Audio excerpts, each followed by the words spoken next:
தற்போது கிடைத்திருக்கும் முக்கிய செய்தியை பார்த்து வருகிறோம். வங்கக்கடலில் புயல் உருவாவது மேலும் தாமதமாகிறது என வானிலை ஆய்வு மையம் தெரிவித்திருக்கிறது. தற்போது கிடைத்திருக்கும் முக்கிய செய்தி.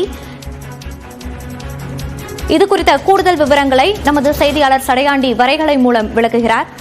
சடையாண்டி, தற்போது புயலானது நேற்று மாலை உருவாகக்கூடும் என வானிலை ஆய்வு மையம் கணித்து தெரிவித்திருந்தது. தற்போது அது மேலும் தாமதமாக காரணங்கள் என்னவாக இருக்கிறது? விவரங்கள்.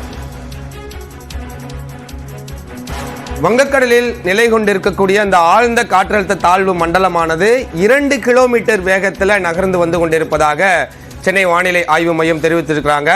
நேற்று இரவு முழுவதுமே ஒரே இடத்தில் மையம் கொண்டிருந்த அந்த ஆழ்ந்த காற்றழுத்த தாழ்வு மண்டலம் தற்பொழுது மெல்ல நகர தொடங்கி இருக்கிறது. 2 கிலோமீட்டர் வேகத்தில் நகர்ந்து வருவதாகவும் சென்னையிலிருந்து சுமார் 480 கிலோமீட்டர் தொலைவில் அது மையம் கொண்டிருப்பதாகவும் தொடர்ந்து இந்திய வானிலை ஆய்வு மையம் தெரிவித்துக் கொண்டேதான் இருக்கிறாங்க. நேற்று மாலை புயலாக வலுப்பெறும் என்று இந்திய வானிலை ஆய்வு மையம் கணித்திருந்ததில் தொடர்ந்து அந்த புயலினுடைய நகர்வு மிக மிக மெதுவாக இருக்கிறது அப்படின்றதையும் கண்காணித்து கொண்டேதான் இருக்கிறாங்க. அதனுடைய வேகம் தற்பொழுதுதான் நகர தொடங்கி இருக்கிறது. நேற்று இரவு முழுவதுமே ஒரே இடத்தில் இருந்த அந்த ஆழ்ந்த காற்றழுத்த தாழ்வு மண்டலம் தற்பொழுது 2 கிலோமீட்டர் வேகத்தில் வடமேற்கு திசையை நோக்கி நகர்ந்து வந்து கொண்டிருக்கிறது. சென்னையிலிருந்து சுமார் 480 கிலோமீட்டர் தொலைவில் அது மையம் கொண்டிருப்பதாக இந்திய வானிலை ஆய்வு மையம் கணித்திருக்கிறாங்க. வடமேற்கு திசையிலேயே நகர்ந்து புதுச்சேரி மற்றும் சென்னையை ஒட்டி இருக்கக்கூடிய பகுதியில் கரையை கடக்கும் என்ற ஒரு அறிவிப்பையும் வெளியிட்டிருக்கிறாங்க. இதன் காரணமாக நாளை மறுநாள் தான் தமிழ்நாடு கடலோர மாவட்டங்களில் மழை பெய்யக்கூடும். இன்றைய தினம் பெரிய அளவிற்கு மழை இருக்காது. மிதமான மழைக்கு மட்டுமே இன்றைய தினம் வாய்ப்பு இருக்கிறது.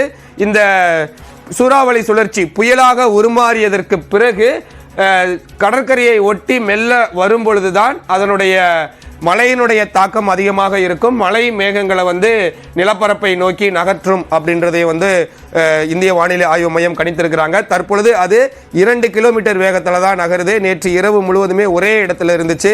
ஆரம்பத்தில் 30 கிலோமீட்டர் வேகத்தில் நகர்ந்து வந்து கொண்டிருந்த அந்த காற்றழுத்த தாழ்வு பகுதி காற்றழுத்த தாழ்வு மண்டலமாக வலுப்பெற்றதற்கு பிறகு சற்று அதனுடைய வேகத்தில் தொய்வு இருந்துச்சு.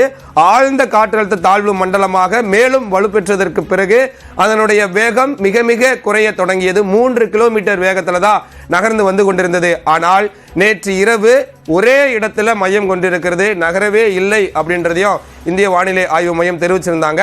தற்பொழுது கிடைத்திருக்கக்கூடிய அண்மை தகவல் 2 கிலோமீட்டர் வேகத்தில் அது நகர தொடங்கி இருக்கிறது. சென்னையிலிருந்து சுமார் 480 கிலோமீட்டர் தொலைவில் அது மையம் கொண்டிருக்கிறது. கரைக்கு மெல்ல வரதான் மழையினுடைய தாக்கம் அதிகமாக இருக்கும். இன்றைய தினம் பெரிய அளவிற்கு மழை இருக்காது என்ற தகவலையும் இந்திய வானிலை ஆய்வு மையம் தெரிவிச்சிருக்கிறாங்க. விவரங்களுக்கு நன்றி சடையாண்டி.